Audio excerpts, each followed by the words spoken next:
Hey, everybody. Good evening. Monday night, 7 o'clock Mountain Daylight Time.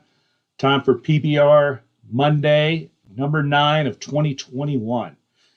We got a really good show tonight. And as always, I'm going to wait a few minutes for the room to populate before I take off and start running too fast. But I've got a guest tonight that I'm really excited about. Harold Olaf Cecil of Giant Loop is waiting right now to join us here in about 5 minutes and is going to talk about bike packing. We are going to talk about day 7 tonight. I don't know if we'll be able to squeeze in day 8, but we'll see what we can do. We'll get through day 7 anyway. Jeffrey Jensen, how you doing, partner? It was good seeing you earlier this week. Sorry we couldn't have more time to spend together. I told everybody earlier that I had an announcement that I wanted to make tonight, and Jeff Jensen so far is the only guy that's really heard this. And I've kind of been waiting for a way to spring this on the world. So I'm just going to lay it out there tonight. The Tour of Idaho, at least with me having anything to do with it, it's not going to last forever. I've been doing this now for over 15 years, coming on 20. It's a hell of a lot of work. It's a lot of fun, but it occupies a lot of my time. It's a year-round almost commitment these days. And it means that I don't get to do anything during the summer except saw trails that are on the Tour of Idaho, ride trails that are on the Tour of Idaho, or are going to be prospectively on the Tour of Idaho the next year. It's all about Tour of Idaho every time I jump on a motorcycle. I'd kind of like to be able to do some other things. This summer in June, I get Medicare, and you all know what that means. And so I figure I got another maybe good 20 years left, and there's some other things I would like to accomplish other than being tied to the Tour of Idaho all the time.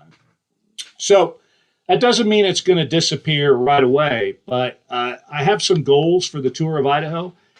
And as soon as all those goals are met, I'm going to leave the route and everything up, but I'm not going to change it anymore, and there won't be any more jersey numbers. And that's going to be sometime within the next 5 years.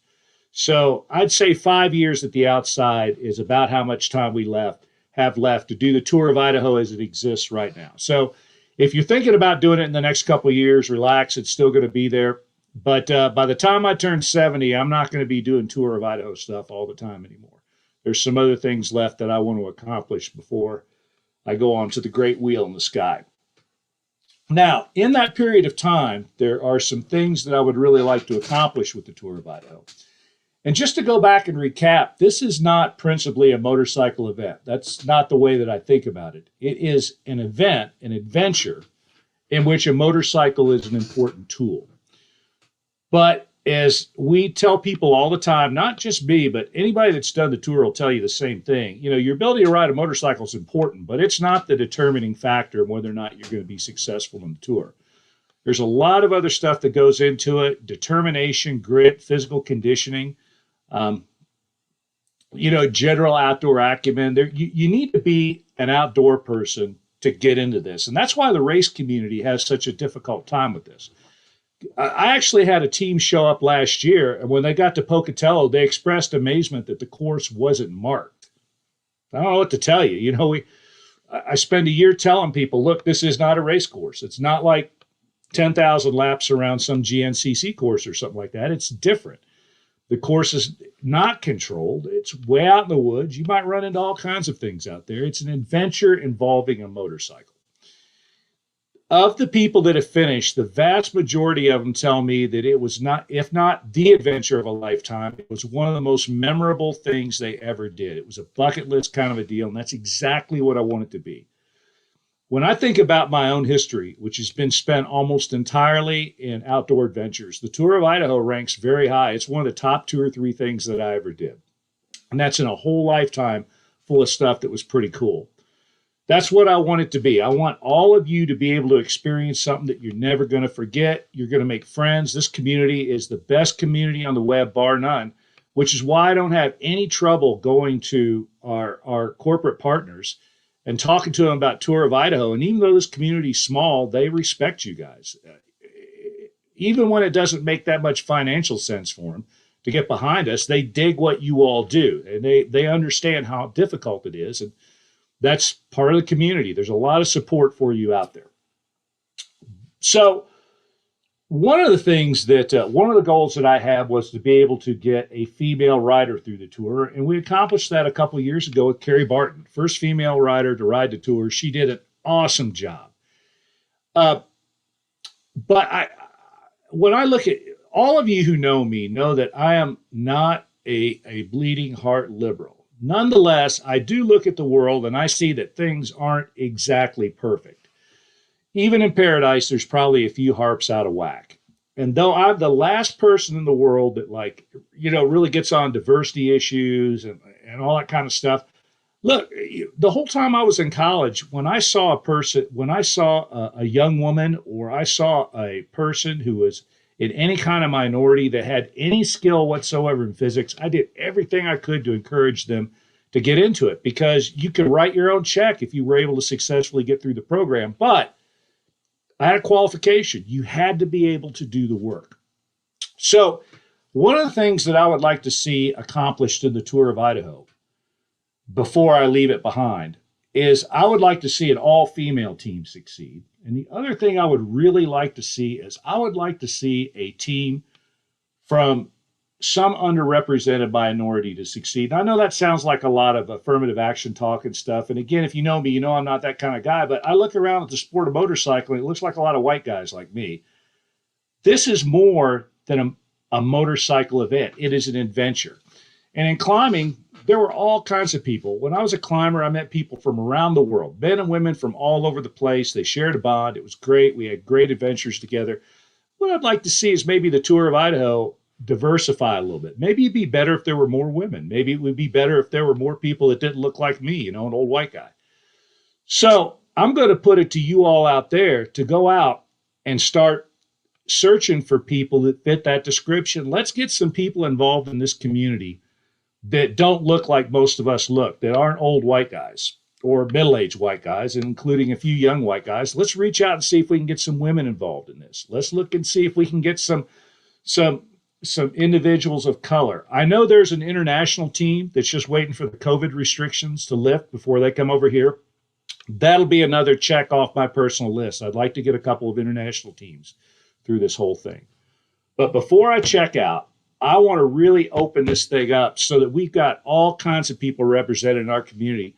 Our community is already the best community in not only all of motorcycle world, but in all of adventure world. I like you guys a whole lot better than most of the climbers I ever dealt with. You're more down to earth. You're less selfish. I think this is a wonderful community. But let's open it up a little bit. Let's get some people in there that don't look like us, as long as they can do the work. So you should tell people, if you're out there trying to recruit people and get them interested in this adventure, rules are the same for everybody. They're not going to change for anybody. We get a female team, they got to ride just like everybody else does. We get a team of African Americans, or we get a team of Native Americans. They got to ride the tour just like everybody else. The rules will not change for them. There's no affirmative action in this whole thing. But by golly, I think we'll all be pulling hard for them, and I think that accounts for something. All right. Hello, Levi. I see some people who I don't know. Paul Peterson, good to see you here, brother. Sean Smith, you and I got to meet, buddy. I think we have quite a bit in common. I follow you on Facebook, and I'm really digging your Facebook page. And then I see Anthony Jessica Mason coming to ride in 2022. That's outstanding. I'm really happy about all that. Well, before we get gone too far here, I have someone waiting in the wings tonight here. I've got my friend, Harold Olaf Cecil of Giant Loop. Harold and I have known each other for a long time. I got to tell the story about the first time we ever talked. Is that okay? Oh, please. You know the story, don't you? Well, I'm trying to remember the first time we met. Was that at the show? Was that at the AMAC show or something?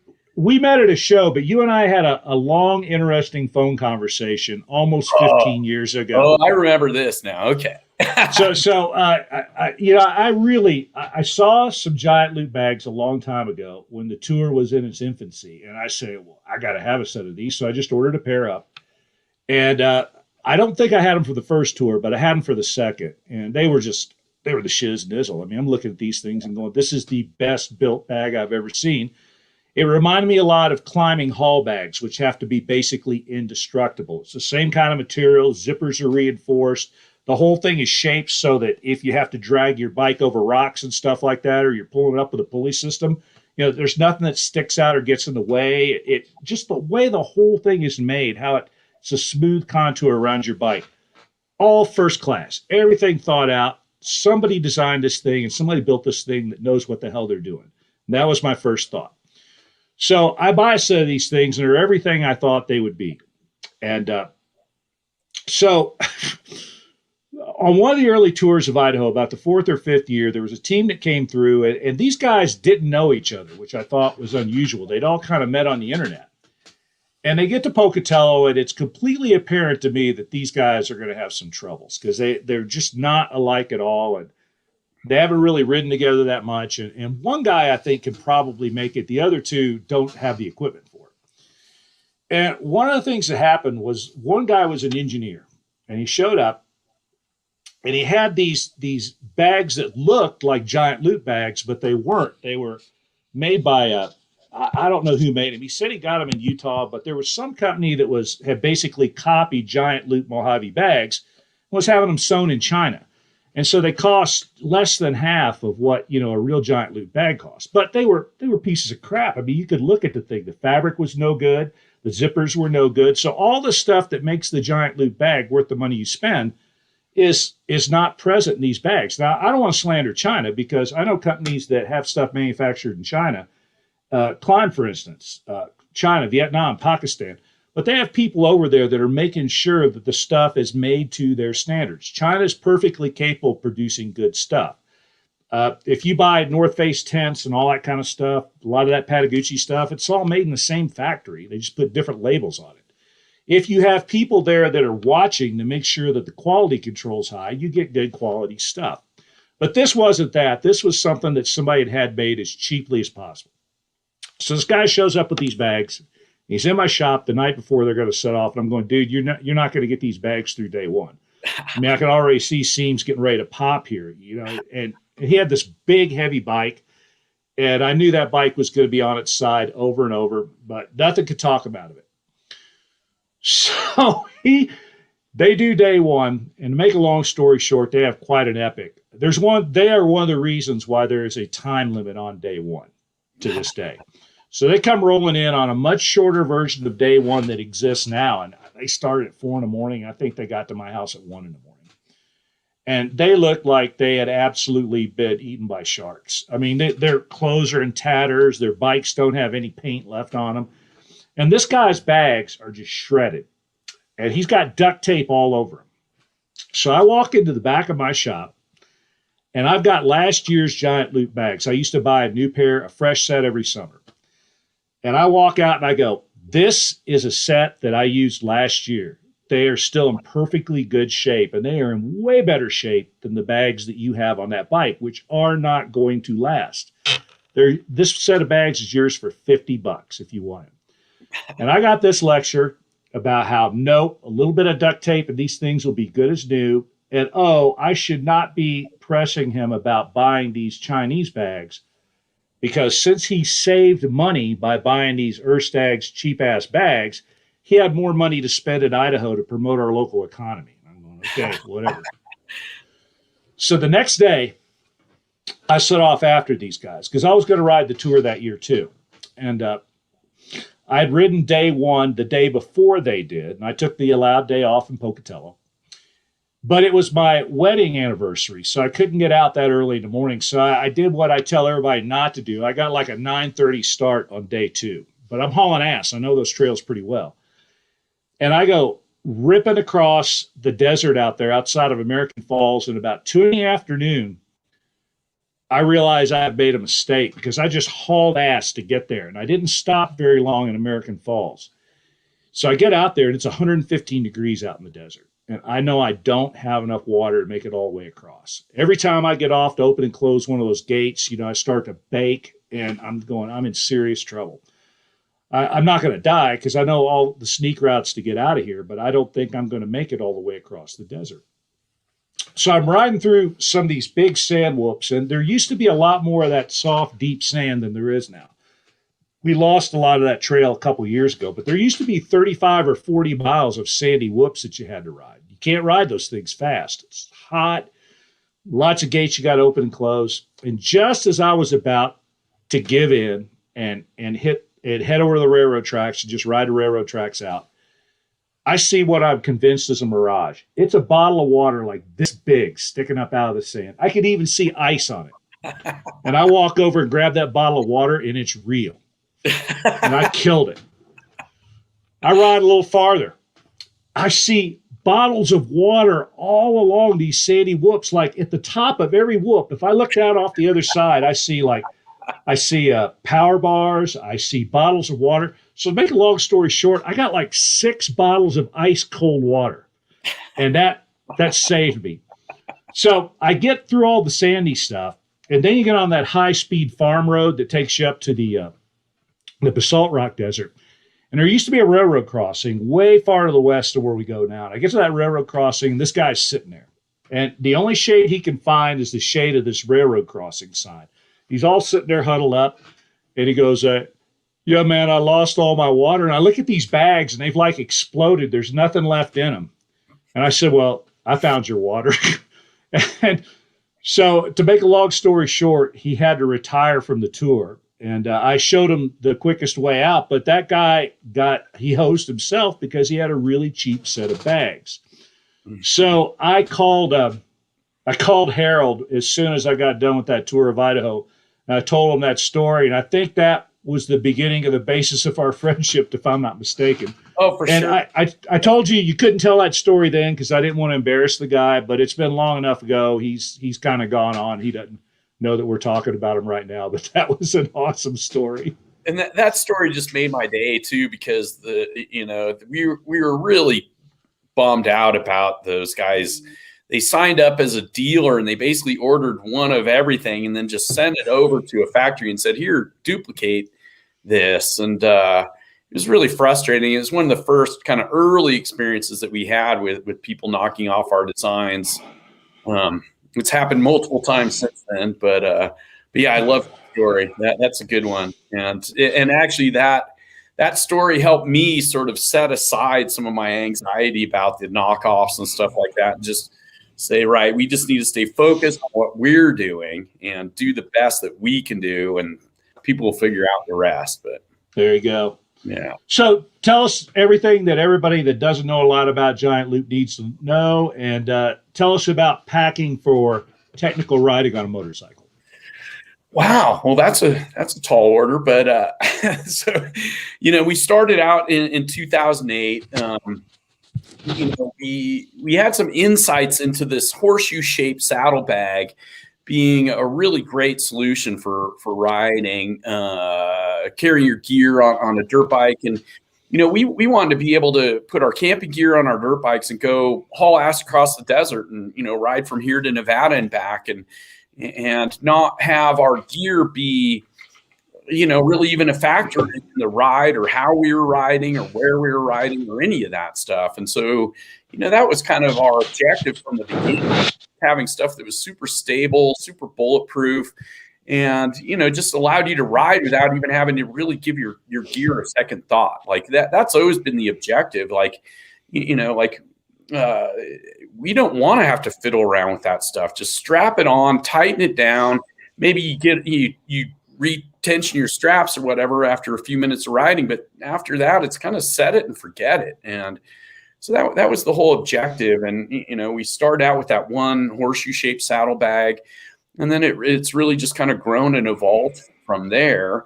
But I would say all those core values that we appreciate ourselves as riders, this continues to be like the foundation of our product design process. And, we just did a major redesign of our 2 tank bags. And part of the tricky part about that redesign was that we didn't want to lose any of the qualities that made those great in the first place.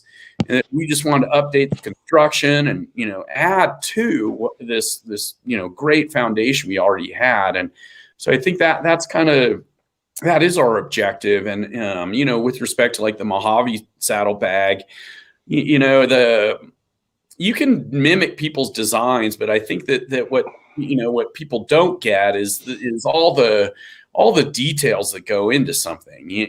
Like we specify everything down to the thread, and and that vinyl material that we use for our saddlebags. Really early on, we discovered that you could have two pieces of fabric that came from two different factories. They had the exact same specification. But if you took one of them and you cut it with a piece of scissors and tore it, you could just tear it with your hands, like perforation. It would just go and tear apart. And the good stuff, the stuff we used, you could cut it with a scissors, and no matter how hard you tried, that scrim layer, the woven layer in there was so tough that like you could not tear it, even with a tear started with the scissors. So, we've always specified the very best materials that we could get our hands on. Things like YKK zippers are kind of the gold standard, zippers for quality. Like, there are other zippers out there and stuff, but none of them will hold up to as many cycles of opening and closing the zippers as YKKs. So we want YKKs because we don't want zippers failing. We don't want to have to fiddle with any of that crap when we're out riding on the trail. We just want to focus on the ride and enjoy the ride. So, I think that's what's always driven our design process, and that's kind of the essence of what we're trying to accomplish here as a company. We're very much about designing gear. We're by riders for riders. I'll tell you what your gear reminds me of. It reminds me a lot of the really good stuff I used when I was climbing. Back in the days when, before the North Face got really big and they were more into fashion than anything else, North Face gear used to be what everybody used. Black Diamond stuff, early Patagonia stuff. Before they discovered they could make $1 bazillion just by slapping their label on stuff that wasn't that great. And all those companies still have good lines that you have to spend some money to get. But, when I was climbing, everybody used YKK zippers climbing too. Hell, when we sewed our own clothes up, we used YKK zippers because you want the damn thing to open and close when you need it. Because if your zipper doesn't close, or it closes only with great difficulty when a sleet storm comes up and grapples start falling on you, your whole shirt may fill up with cold stuff before you can get the zipper closed. Yeah, and you're on the side of a vertical rock wall somewhere. Yeah. Well, your haul bag, you can't have a haul bag made out of cheap stuff because when you're spending 7 days on a 4,000-foot vertical piece of granite, if that haul bag develops a hole, it's a serious issue. So the people that built that stuff were all climbers themselves, and they would not sell you anything that they themselves would not use. When I look at Giant Loop gear, that's exactly the vibe I get. The people that built this stuff get it. They ride, they use this stuff.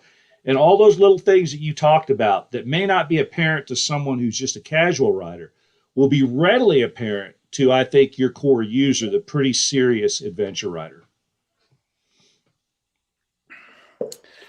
Yeah, I think we actually took a lot of cues from rock climbing. And in fact, our first prototypes were sewn by a friend who worked right here in Bend at Matoli's Mountain Products. Yeah, I know those guys well. Matoli, I was one of their early dealers. Yeah. And yeah, so the very first bolt-on Giant Loop bags were hand sewn by a guy named Jamie who worked at Matoli's Mountain Products. So, we always looked at those haul bags and other things like that as kind of the standard for robust design and materials. And that was the objective. I think that there's a lot of analogies between hanging off the side of a rock face. You are really dependent on your gear at that point. Mm-hmm. And, when you're out in the middle of Idaho in the wilderness, basically, a long way from help and stuff, it's sort of analogous. You are dependent on your bike and your gear to get you through and get you out safely and in one piece. And so, yeah, we do not want to compromise on quality. We do, it's always been about wanting to have stuff that you can just utterly depend on and not even have to worry about. So, yeah, we've always really loved the fact that you recommend our gear for the tour.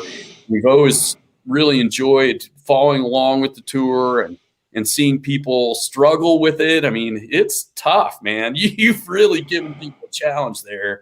And it's so gratifying to see people struggle through and make it. And we tell everybody every year, and some people get it early, but everybody gets it that gets through, is that it's not the motorcycle riding that gets you. Almost everybody can ride a motorcycle good enough to do it. Hell, if I can do it, everybody rides a motorcycle better than I do. So that's not what it's about. What it is about is it's 11:30 at night. The rain is getting ready to turn to snow, and you got two choices. When you cross this highway, you can ride 10 miles this way, and you can stay in a nice warm motel, or you can ride another 100 miles of single track and get in at 4 in the morning. What are you going to do? That's the choice, and it is crucial for all of what you want to be sure of in any kind of situation like that. It doesn't matter whether it's a motorcycle adventure, a climbing adventure, a skiing adventure, hiking the Appalachian Trail. You don't want your gear to be the limiting factor. You want you to be the limiting factor. Exactly. The worst thing in the world is for you to get out somewhere and you're performing, you're doing what you need to do. You thought about this, you're in good physical condition, you've got it. And then something fails that shouldn't have failed. There's no excuse for that. And I'm telling you all right now, if you buy giant loot bags, that shit will not happen to you. There are some other people that make fine motorcycle luggage, but it's not for the Tour of Idaho. For the Tour of Idaho, all of these little deft touches that these guys have put into their stuff will serve you well, even to the point of, I've had to drag my bike back up over rocks using the rescue kit. If you got giant loot bags on, you don't even need to take them off because they'll slide over the rocks smooth enough that you can get the damn thing back up onto a trail. It'll save your seat cover. It'll save your seat cover. There you go. Or if you've got a seat concept seat, which everybody should also have, it won't even scuff up the little logo on the back. So, Harold, talk to everybody a little bit. I mean, your expertise is obviously packing. And, we recommend people have really small kits. We tell them don't buy bags bigger than the Mojave because it'll tempt you to carry too much. Tell everybody, give them the wisdom that you can give us in 5 minutes or so on packing a bike for something like this. Oh boy. So, I think you're exactly right though, that there's a sort of discipline that comes along with not choosing a container that's too large. If you choose a container that's sized appropriately to the task at hand, it sort of forces upon you a sort of discipline about how you pack, right? I mean, I have to say that I really love the other end of that spectrum sometimes on my big bike when I've got the big panniers on there and I can just throw stuff in there and I don't even really have to give it much thought or consideration. I can just go ride. But for a mission and a true adventure like the Tour of Idaho, that requires a lot more of a thoughtful approach to how you're packing and what you're packing. And, some of the things that we learned early on were just that how you pack and where you position weight really has a massive impact on how the bike handles and how the bike is performing. And one of our objectives was to reduce that impact, that negative impact that hauling gear on your bike is going to have. I mean, there's no two ways around the fact that you're compromising your bike the second you put anything on it. I mean, motocross racers aren't going to put luggage on their bikes, right? So you're immediately choosing to make a compromise because you need to carry some gear for this particular adventure. So how you carry it and where, are become the issues. And so the closer the weight is to the bike, the less impact it has on how the bike handles. And when you think about it, the engineers for all the motorcycle companies spend countless hours and, over their CAD, programs puzzling over how to centralize the mass and lower the center of gravity of the bike. Like this is pretty much a universal theme of motorcycle design. And so we want to emulate that same idea because they do that because it maximizes the performance and handling of the bike. So with the Mojave saddlebag, for example, by wrapping it right around the subframe, you're positioning the weight where the engineers designed the bike to carry weight. Even though it's maybe resting on the fender, the reality is it's wrapping all the way around the subframe. And when you think about it, that subframe has to be designed to withstand the weight of even a pretty hefty rider in gear, plus all the gravitational forces and compressions and so on that happen when we're riding off road and on dirt bikes especially. So, those side pockets, if you're able to keep some of your weight, in the bottom sections of those pockets, it's really putting that weight as close to the center of your bike as you can really position it without it interfering with your riding position. And so, that's part of it is just, we like to position that weight low and as close to the center of the bike as possible. The other thing that we're trying to do is keep everything really tight to the bike, not have it cantilevered out very far from the sides or too far to the back. So as you're packing, I mean, I think you and I have some slightly different notions about, packing in terms of like the tour and its demands. I know that Right. Jeff and Harry and some of our friends who have successfully done the tour, they're putting some of their heavy things like in like a vest. That's what I recommend. Yeah. Yeah. And then there's a whole technical discussion about that, about decoupling some mass from your motorcycle. But nonetheless, you have to carry some stuff on your bike, and you want to keep that stuff as low and as close to the center as possible. Right. And so, regardless of whether where you're distributing it, whether you're putting it in a vest or in the saddlebags, just being able to position some of that as low on the bike as possible and not have to carry everything on your body. Because it's fatiguing to carry weight on your body, and anybody who's ever ridden with a heavy backpack for very long knows this. If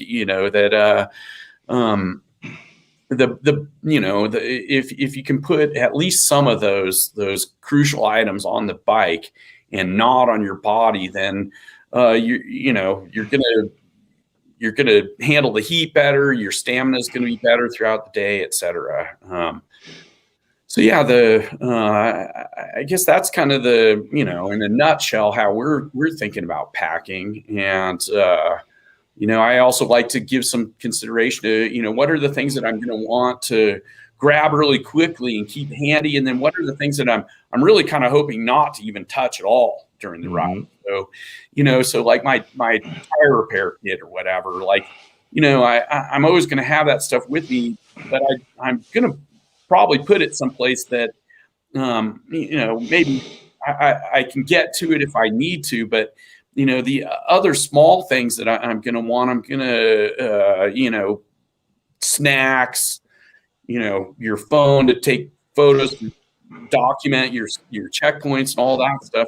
You're going to want those things in easy to grab, easy to reach places. And so, that's where maybe some other gear comes in. We're big fans of those little handlebar bags or our little tiny buck and roll tank bag, in addition to the saddle bag. These are the products that we've designed specifically with the thought of riding more technical trails and being able to carry a little more gear without it being in the way. That's really kind of driving concern around some of those products. I know Jimmy Lewis used the Coyote saddlebag. Jimmy can use whatever he wants. Right, but he is an exception, right? Because he showed up with more stuff. I was waiting for a cast iron skillet to come out of one of those. But guys, if you have Jimmy's ability, you could probably ride with me on your back or something if you want. Well, yeah. You could wrestle BMW through there if you had to. I mean, he was racing those things in the desert, right? So, yeah. Our thinking's really not that much different on carrying on your body versus carrying on a bike. The thing is, I get this all the time. My reasons for carrying on the body are sound. They make perfect sense physically, and guys that have tried it after a while say, I understand where you're coming from with this now. Most people sit most of the time when they ride. If you're sitting in your seat, then it doesn't matter where you put the gear. Yeah, you might as well put it on your bike. So people that are doing big adventure rides and people that are doing road rides and stuff like that, absolutely, pack it on your bike. But when you're riding technical single track, how do you make a motorcycle change direction? You got to lean the bike back and forth, right? If you've got all kinds of weight strapped to that bike, that increases the moment of inertia and it wears you out. So you may think that your back hurts from riding with that backpack. Wait until you've ridden 10 days with a whole bunch of crap strapped to your motorcycle. You'll wish you had the backpack. It's just that you can feel the backpack immediately. You don't feel the creeping fatigue that comes from those millions of little muscular efforts that you have to make to keep changing direction with that high moment of inertia. Yeah. All right, Harold, we've kept you long enough. You've been really, really generous with your time. Thanks so much for joining us tonight. Do you have anything else that you want to tell all the folks out here? Because there's quite a few tonight. Well, yeah, I've been enjoying the comments, and I see some friends. It looks like Carrie just chimed in here and stuff. But no, thanks a lot for having me on. We're big fans and supporters of what you're doing. You need to find a successor, my friend. Like I think somebody needs to take the torch and carry the Tour of Idaho onward when you're ready to bow out. That's Harold. I've thought about that a lot, and I was talking to Jeff Jensen about it the other day. I kind of ran all this off of him before I started talking to other people. I've talked to my family a lot. You know as well as I do that in order to do something like this, you have to have one quality and one quality only. You don't have to be smart. You don't have to be good looking. You don't have to be able to ride, because I've none of those things. But you do have to absolutely not give a shit about what anybody else thinks. and you have to not be afraid to have people mad at you, because you got to make calls you got to be an umpire, right? Every once in a while you got to say, no, you didn't do enough. So all the people I know that are like that, that have the ability to make those tough calls, they're all busy, because people like that are hard to find, right? So, Jimmy's not going to have anything to do with anything like this. He's sick of stuff like this himself. He's run a lot of events. And so all the people I know that I think could probably do it and have strong enough personalities that they're not afraid to look anybody in the eye and go, nope, that's not going to cut it. They're not interested. So if I find somebody, then, I'll be glad to hand it off to them, and I will go off into the sunset, and I'll do exactly what I did with climbing, not look back. But I don't know if that's going to happen. So, 5 years is a long time. We'll see. But all my friends know I've always wanted to be a first-rate jazz guitar player, and I'm kind of starting to climb up the rungs a little bit. Sounded good, man. I follow along. Thanks, man. I'm doing a recital for John Harrington, who has been the principal guitarist for Steely Dan the last 2 decades. Nice. The day after my birthday, and I've been practicing the same song every day for about 2 months. I'm still nervous as hell, but those kind of opportunities are available now that weren't available, a generation ago. You can get these great teachers thanks to the internet and stuff like that. And jazz guitar is a dying art form. There's not a lot of kids that are 19 years old that want to be a jazz guitar player. So it's something new, and that's kind of where I want to devote my attention. But anyway, that's neither here nor there. Thank you very much. I'm sorry I can't get over for your ride. I feel bad about that, but this is just a terrible time of year for me. That's another reason. If I ever get out of the Tour of Idaho, I can come do your ride. Well, maybe next year you can sneak it in. It's just one weekend, but we'd love to have you come join us. And we so appreciate your dedication and all the hard work you do. Like, I seriously think the Tour of Idaho is one of the coolest things in North America in terms of a riding challenge. Like, there's really nothing else that even compares. And it's, you've just done such a fantastic job of not only creating the route, but building a community around it. So, we very much appreciate all your hard work. Well, thank you. And giant loot bags are to bags what the Tour of Idaho is to adventure. So there you go. We'll leave it right there. Thanks, Harold. Okay. Thanks, Take care, Mark. brother. We'll talk to you later. Take care. Cheers. Cheers. All right. Harold's a good dude. I've known him for a long time, and I got to tell you, it's giant loot bags. There are absolutely the shiz-nizzle. There's a lot of other bags out there that are good for different things, but I have never ever in my life seen a bag that is as good for the Tour of Idaho. Specifically, what we're doing for the tour is the giant loot bags, and the Mojave is just the shiz-nizzle. Overwhelmingly, people that show up with giant loot bags. So order them up, get yourself a set. They also make these fuel bladders, which are the shiz-nizzle as well. They make all these little like handlebar bags, a zigzag bag. I use all that stuff. I have all kinds of tiny giant loot bags that I have stashed away on my motorcycle for specific purposes. I have one of their fender bags is where I keep my first aid kit. I've got a zigzag for stuff that I might want to get out really quick, like a wallet and stuff like that. And they make all their stuff is just as good as it could be. All right. So let's start talking. Let me get my machine back up here. Let's start talking day 7 in the time that we have left. And we'll get through day 7 no matter what.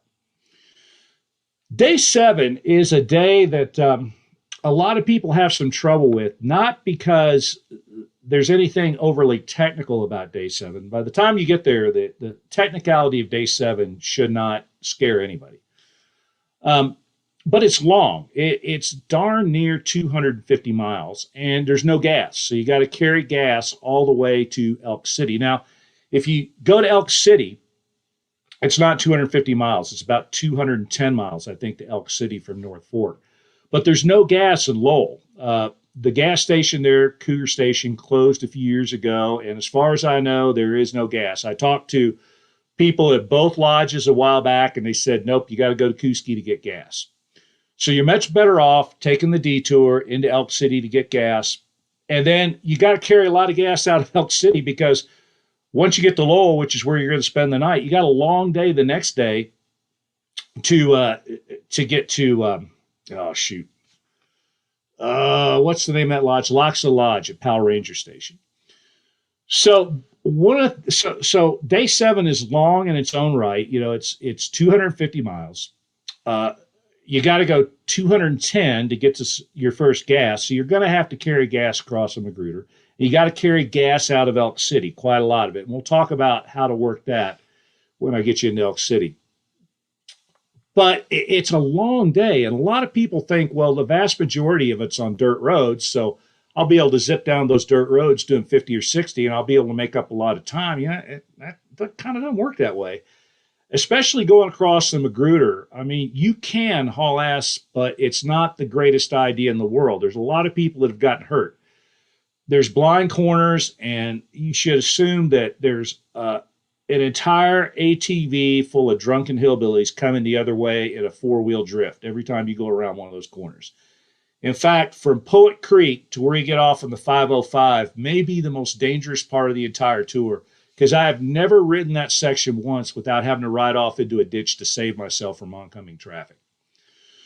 So the parts that you think are going to be super high speed, especially if you're there on a weekend, you just really got to watch yourself. You're going through a wilderness area that's the size of the state of New Jersey. And if you're there on a weekend, you'll encounter quite a few people. But if you're there in the middle of the week, you may not see anybody. It's a sparsely traveled area. So when you leave North Fork, you're going to want to get a really early start. You roll out of North Fork, and you're going to roll back down the Salmon River Road, which you've been on the day before. And you're going to go all the way down to you're going to take the road that goes up to Ulysses, not the road that goes up to the Ulysses Lookout. That's Sage Creek. You're going to go down to the next creek, which I think is Indian Creek, if I'm not mistaken. But you turn at 7DXYZ1. There's a ranger station there. Now, there's 2 roads. There's a road that goes to the left and a road that goes to the right. The one that goes to the right's the first one, and that's the one you want. And there's a waypoint right there. You go up the Ulysses, and you'll notice that there's an alternative route up there at 7DXYZ2, just south of that. That route takes you back up to what you did the day before, Butcher Knife Ridge, and I left that on there as an alternative because sometimes Henderson Ridge, which is the route that you're supposed to ride, isn't sawed. If for some reason you get up there and Henderson Ridge isn't sawed, now that was back a long time ago. These days, Henderson Ridge is almost always sawed. But in days past, people would get back there, it wasn't sawed, and so I would give you an alternative to get around that. You should be able to get up and down Henderson Ridge. I'm going to go up there myself in a few weeks and check that out. So you go up to about 7DXYZ3. There's a big creek crossing somewhere in that general vicinity, and it looks a little improbable. The trail kind of goes to a creek, and it looks like it just ends there. You go across the creek. I recommend you push across, and then you kind of ride on the other side of the creek. You're riding on the east bank of the creek for a long ways. You cross a couple little side creeks that come in. Then you end up on kind of a nice little road for a while. And it goes up and it takes a big U-turn back to the south, and you start to climb up the hill. You'll see it up there around 7DXYZ4. And the trail is well marked. We went in there a few years ago. The trail was not well marked for a long time, but we went in there about 2.5, 3 years ago, and we marked it one weekend, and we sawed it a couple of weeks later. So you shouldn't have any trouble finding the trail. It's a little bit, there's a couple places early on where you ride through some meadows, but there's been enough traffic up there now that you should be able to find the route without too much difficulty. It gets a little steep up near the top, but it's not difficult at all. I think the hardest part is there's a couple places down low where you're riding in the creek, and there's some pretty deep holes in that doggone creek. So when you're down there in the creek, low down, be careful. You might want to get off and push, and you're going to be there early in the morning when there's not a lot of sun coming down into that creek. So you'll be headlights, and it'd just be a really bad idea, I think, to ride across a lot of those creeks and to try to ride up the creeks in the places where the trail goes up the creek real briefly. Eventually, you're going to get up, and you get on the Continental Divide Trail up there high, 7DXYZ7. And you're going to turn to the left, rider's left, which is west. Now, if you're a soloist, you don't have to go very far. You go less than a mile, and the only thing that sucks is that the only side hill in the whole trail is in that mile. There's a little nasty side hill that climbs up to Irishman's Rock. When the trail's in good shape, when it's sawed and everything, it's not too much of a problem. When that trail's not sawed, it can be a problem because if you're trying to ride over some of those logs, there's some big side hill exposure that's off to your left side. But it's a short enough section. It's only maybe 100 yards long where the really nasty side hilling is. Soloists up around 7DXYZ8, they get to head off to the north. It's a really nice trail. It's just beyond a feature called Irishman's Rock, which you'll see. And it takes you down into the Painted Rocks Reservoir Road.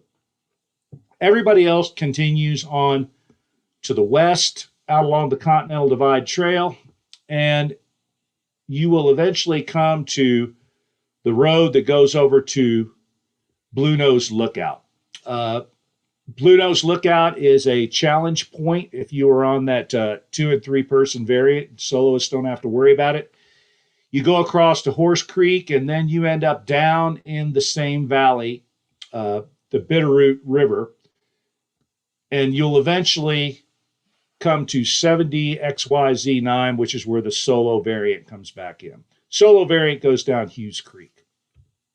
Now, once the routes reunite, you don't go very far. 7DXYZ10, you make a left turn there, and you start to head up over into the Coal Creek area. You go around to the west of the Painted Rocks Reservoir. There used to be single track back in there that took you all the way over to the Magruder Road. You used to be able to do this all on single track, but a few years ago, Montana decided to close all that stuff down. The Idaho side's still open. The Montana side's all been closed down.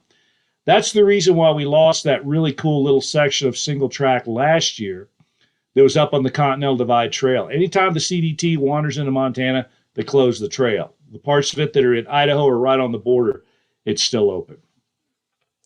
So there's a bunch of waypoints to get you around Painted Rocks Reservoir and up over Coal Creek and all that. You shouldn't have too much trouble getting down to the Nez Perce Road. It's 7DXYZ24. Just take your time going through there. Don't blow past turns. There's a lot of like 3, 4, 5-way intersections, and I tried to put the waypoint to lead you to the right branch when you blow through one of those intersections. Once you get on the Nez Perce Road, you're going to ride west for a ways. The road starts to climb gently, and then interestingly enough, it turns into pavement. There's actually a paved section that goes over Nez Perce Pass that's, 10 miles long maybe. You get up to the top of Nez Perce Pass, there's a restroom there. That's where I always stop, and by that time, I'm ready to dump all the gas into my big tank. So I take whatever auxiliary gas I have, and I fill up my big tank with it right there. Then you're going across the Magruder Road, and it is a long freaking way to Elk City from Nez Perce Pass. You go downhill for quite a ways.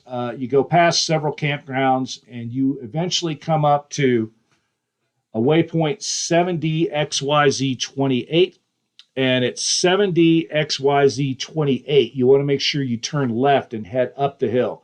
There's a team last year that got lost. So they went to the right, and that road dead ends. It goes way the heck down. I think that's actually the Selway River there, but it ends after a long time. You want to take the left fork and head up the hill. Now, as you are heading up that hill from 70 XYZ 28 to 29, that is a really curvy section of road going up that hill.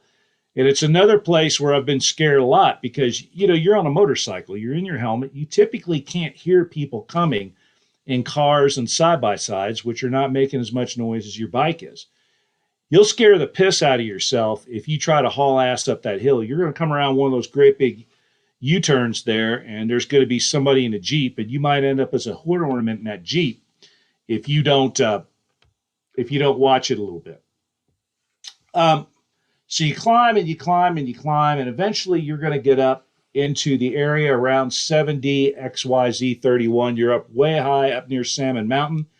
There is an out and back there. There's a bonus section there, and it's the only bonus section on the tour that you don't have to ride. If you want to hike out to Salmon Mountain and back, that's worth 1 point. So you can pick up a challenge point that way. I don't recommend that you do that unless you really need a challenge point because it's about a mile out, mile back, and it's just going to take you some time. And if you're walking in most motorcycle boots, you're not going to like that. That'd be the place to take that set of sneakers that hopefully you're carrying with you and use them if you're going to do that. From there, you head across the high points of the Magruder Road. You go out to Burnt Knob Lookout. There's an out in the back. It's really pretty up there. Cell phones will occasionally work at Burnt Knob, depending on who your carrier is. I've actually talked to people that have called me in cell phones from Burnt Knob. And I don't know if that was just a miracle of reception that particular day or if it works all the time. But I've occasionally been able to get a cell phone signal at Burnt Knob myself.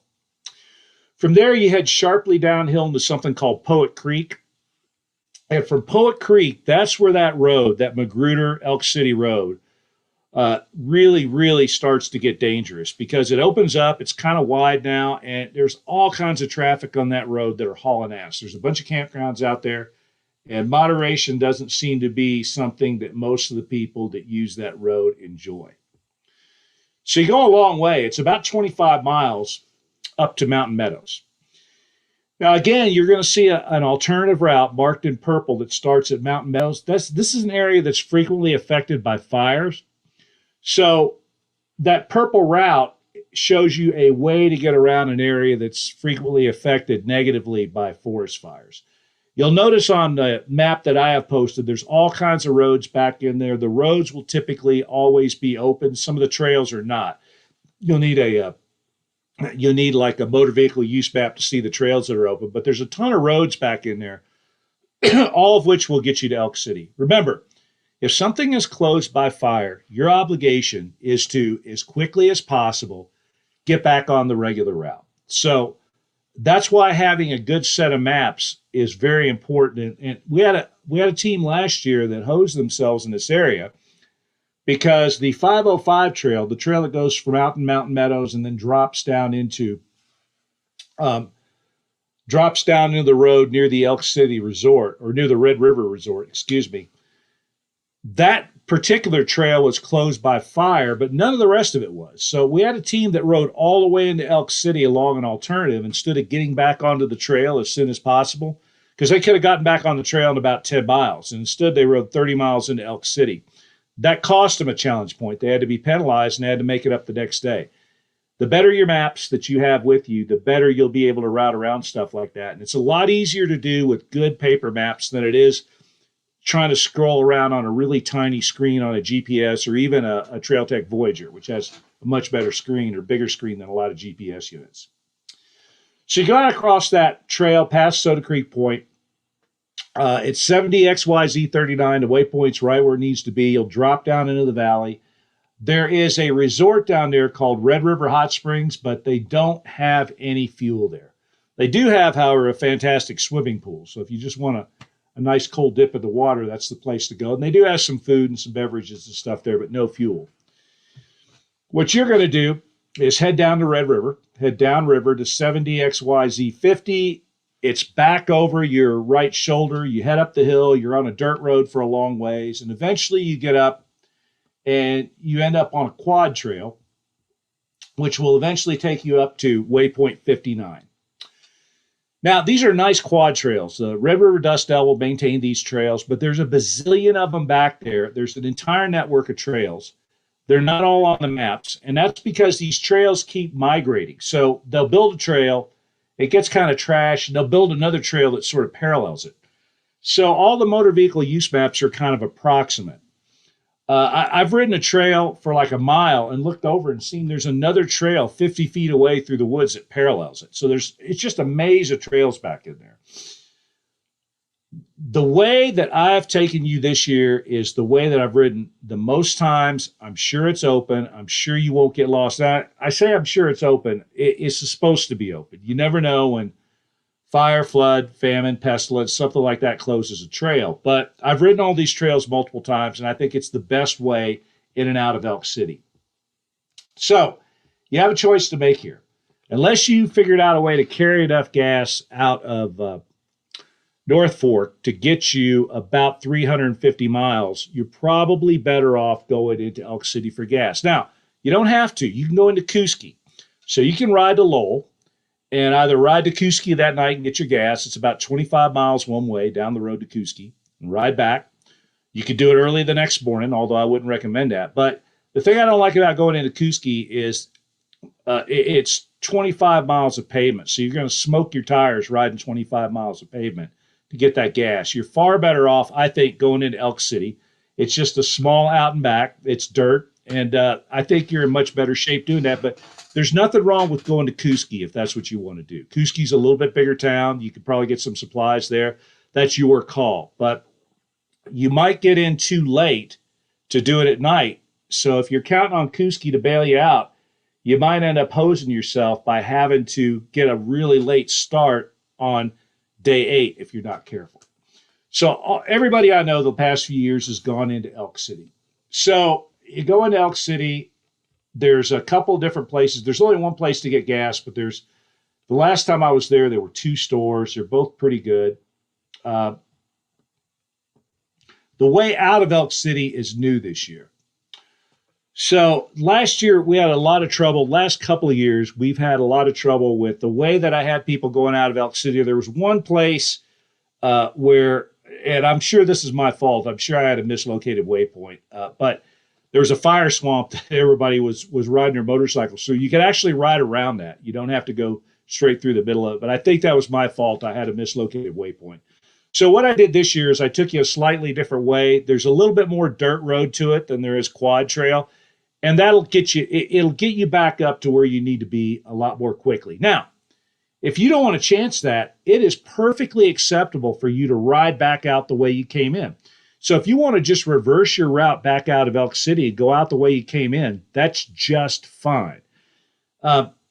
There's really no difference in terms of time by doing either or. It's just that the way I took you out was a different way, and I think most people would kind of like to see a different trail. There's nothing particularly special about it, though. So I want to emphasize, and I can't emphasize this enough, if you don't want to take the way out of Elk City that I have, the little G route, ride back out the way you came in, and that's just fine. That might actually be quicker because you kind of know the way. Either way works. So you're going to get back up on the 505, 585 trail up at Anderson Butte. And right after Anderson Butte, if you take the 7DB0 route back in, you won't have any trouble with this turn. But a lot of people, when they're coming down off Anderson Butte, you got to go out to Anderson Butte because there's a challenge point there. When you come back down off of Anderson Butte, a lot of people miss the turn. It's 7DXYZ61. It's a right turn. You won't miss that because you will have come up the other way. So it's a remarkably long way out across those ridges, all the way out to 7DXYZ. Let's see, where do you hit the road? I think it's out there around 67 or something like that where you hit the road. Is that right? Yeah. Yeah, it's right around 67, I think, where you hit the road. You go north of the road for a long ways, and there is a road that goes down something called Falls Point. Now, the last 3 years, that road has been closed. So from waypoint 69 down to 74, the last 3 years, that road's been closed. I haven't checked yet to see what the status of it is, but I think it should be open this year. The last time I checked, they anticipated that road would be open this year. And I'll figure that out before teams start out. That's the best way to go. It's a spectacular road. It descends really, really steeply and for miles. I mean, you lose 3,000 or 4,000 feet. Lowell is the lowest point along the Tour of Idaho. It's at 1,400 feet above sea level. You lose a ton of elevation getting down into the river there. If, however, that road is closed, there are a bunch of alternative routes that will also take you down to the Selway River. So the best one is the one that's marked. It's the one that goes down off Falls Point. But if for any reason that's closed, you can take the C route, 70C0, and it'll take you down to O'Hara Saddle. It's a little bit longer, which is why we don't recommend it. It's better to go the standard route just because it saves you some fuel.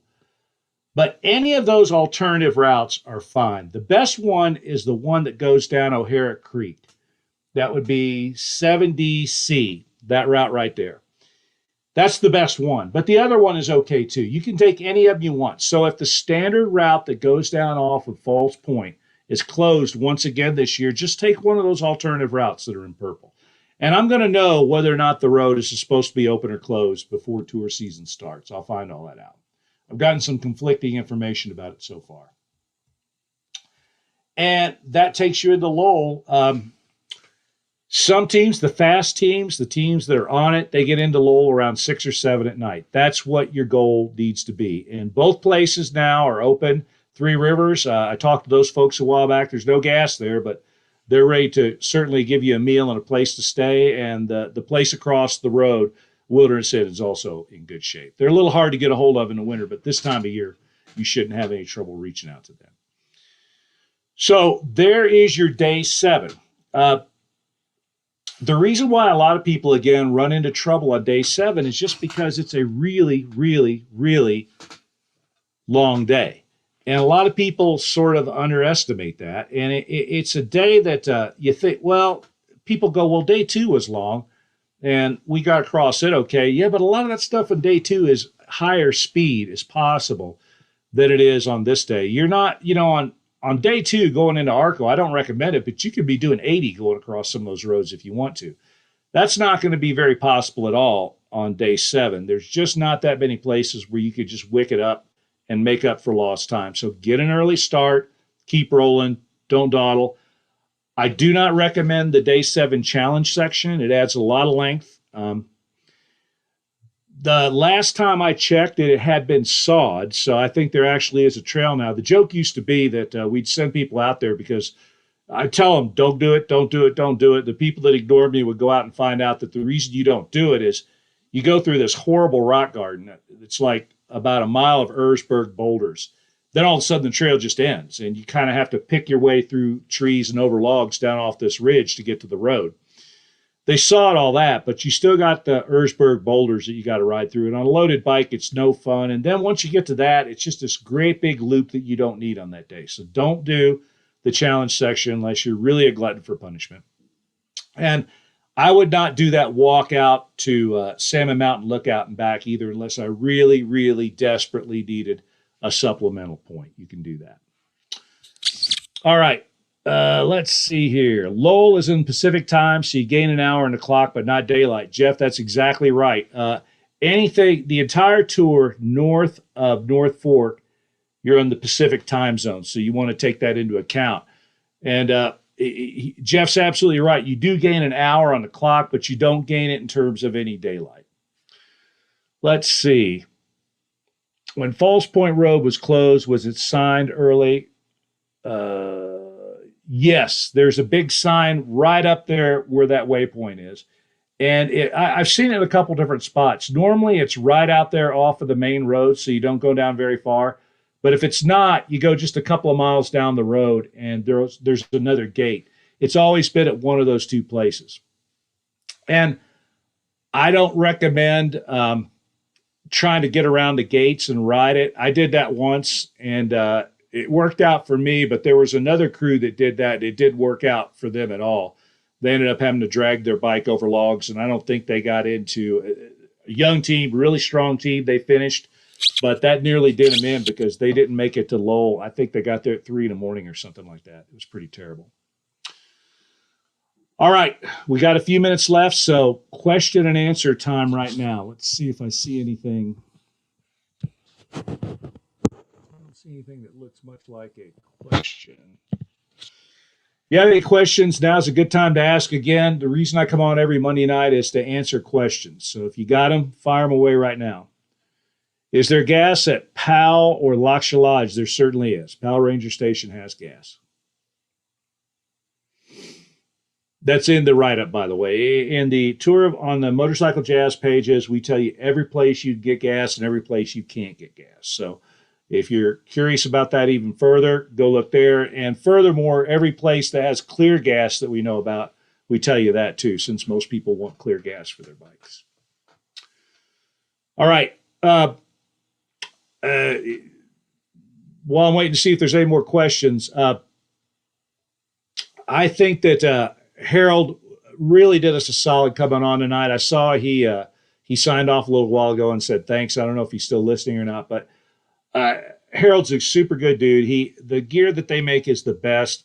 Harold doesn't pay me anything to say his gear's the best. I'm not associated officially with Giant Loop in any way. I recommend the stuff that I recommend to you for the reasons that I've explained before, because I used it myself and it works and it's really good. I've tried a lot of other stuff from other manufacturers that didn't work. I've tried everything out there. When I tell you it's this or it's maybe an equal choice between this and this, it's because I've used it and they all work. There's nothing that comes close to Giant Loop bags for Tour of Idaho specific kind of riding, and those Mojave bags are just perfect. So I got a question here. What type of backpack do you recommend? Again, if you read through motorcyclejazz.com and you look through our gear recommendations, or if you go to the forum where I talk about my personal kit, the backpack that I use is listed. It's the Climb Crew Pack. I really like it a lot. It's ergonomically shaped for riding, so when you're standing up or you're sitting down, the thing fits the way it's supposed to. I wear it over top of a Climb vest. I take the water bladder out of the back pocket on the Climb vest, and I wear that pack over it. I happen to know that Climb is working on a combination vest backpack, which may be available in another year or so. I think that'd be the shiznizzle. There's a company in Australia that already makes that, and I've seen it. It's pretty good, but it's a little too heavy and a little too hot for the tour. What Climb will do is they'll take their vest and they'll just adapt it with a much bigger expandable back pocket. Then you'll have something that's light in color, ventilates real well. You know, the straps, the zippers, everything are first rate. But for the time being, what I do is I wear I wear that Climb Arsenal vest, and I use a Climb Crew Pack over top of it. It's a bulletproof kind of a system. It works very, very well. And I only use the crew vest for Tour of Idaho kind of stuff. The rest of the time, I either just wear the vest or I just wear the pack. The ride I just did in the Mojave, I didn't wear the vest. I just wore the pack. And the crew pack is fantastic. It's one of the best packs out there. One thing that I have talked about a lot in the past when I talk specifically about the gear that I use and why I use it, you don't want a mountaineering pack for the Tour of Idaho. Look, I was a mountaineer and a climber, and I've used a ton of those things. I got a dozen of them hanging on the wall in my shop. They're wonderful for mountaineering and backpacking, but they are not good for motorsports. Again, for motorsports, you want that pack to be cut a certain way. You want the straps to be manufactured in a certain way. For climbing and backpacking, you have sort of different demands. The pack is going to be worn a little bit differently. It's going to be carried a little bit differently. And mountaineering backpacks make lousy motorcycle packs. You want to get a motorcycle-specific pack, and I think Climb makes the best one. All right. Anything else? I don't see anything. All right. So it looks like we're at the end of the line tonight. Once again, thank you very much for wasting another hour of your life with an old fart talking about something that only the craziest people in the world want to do. I do hope that you heard Harold tonight and you heard the regard that he has for you all. And I can assure you that everybody in the industry that knows about this has the same regard for you all as Harold does. And you don't see a lot of those people lining up to go do this thing because they all know how hard it is. You got to have a really specific set of skills to get through the tour of Idaho. And I think probably the biggest one is you just got to love adventure. You got to love getting out there. You got to love sort of sticking your neck way out. And you've got to not mind getting the crap beat out of you, which is what's going to happen. So we're going to talk next week about day 8. Day 8 is the dagger in the heart of a lot of teams. There's a lot of things that can go wrong on day 8, and we'll spend the whole week next week talking about day 8. And I may even bring on a couple of guests next week. I think maybe might have to bring on Jeffrey Jensen next week. I might have to bring on Brent Asper next week, and I might have to bring on the Stafford brothers next week to talk about some of their day 8 adventures. I think they might have some insight that would be useful to you all. Got a lot of guests lined up for the upcoming weeks. There are some people in the industry. There's some more industry folks that we're going to bring on, and I think it'll be a lot of fun. But anyway, once again, thanks a lot for spending a little over an hour of your time with me tonight. I'll have some more stuff ready for you next week. Tomorrow I'll sit down and try to get caught up on requests to join both groups and all that. And I'll be seeing y'all. Cheers.